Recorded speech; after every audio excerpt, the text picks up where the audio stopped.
نو چې رب العزت کله په دې فقیرانو کې یو فقیر له توفیق ورکړي که عبادت او د دیندارۍ نو دا احسان دی په دې فقیر باندې، نه دا چې احسان د فقیر دی په الله باندې. یو لوی نعمت د الله رب العزت په نعمتونو کې هغه دا دی چې انسان له توفیق ورکړي چې د هغه دین ته کیني، د هغه د دین یو څو خبرې واوري. دا د الله احسان دی په موږ باندې، او دا زمونږ څه احسان نه دی په الله باندې. که څوک د الله رب العزت دین ته کېناستو او یو څو خبرې پکې واورېدې نو دا د الله احسان دی په هغه باندې،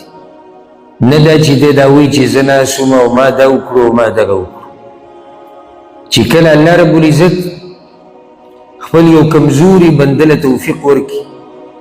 چې د هغه عبادت وکړي په دې دومره مخلوقاتو کې، په دې بېشماره انسانانو کې او پیریانو کې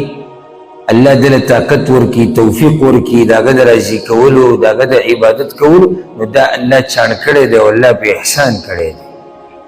چېرته به په زړه کې دا نه راولي چې دا زما کمال دی، چېرته به په زړه کې دا نه راولي چې دا زه کولی شم بل څوک یې کولی نه شي، او چېرته به په زړه کې دا نه راولي چې دا زما احسان په پلانی صاحب باندې وکړو، په مولوي صاحب مې وکړو، په شیخ صاحب مې وکړو، په الله مې وکړو، د الله په رسول مې وکړو. نه، که څوک د الله عبادت کوي او بندګي کوي دا دی ښه د ځان سره کوي، چې څوک یې نه کوي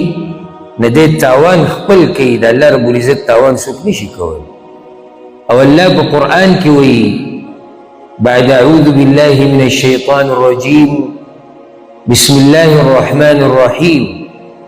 يا أيها الناس أنتم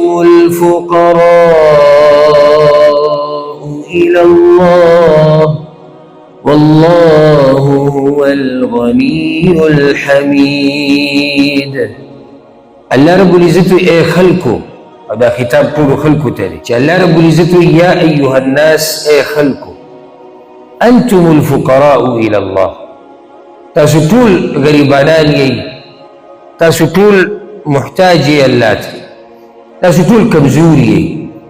او الله چې د هغه بې پروا دی الغني، او حدیث قدسی کې راځي رسول صلی الله علیه وسلم وی الله وی که تاسو ټول د اولني نه د آخرني پورې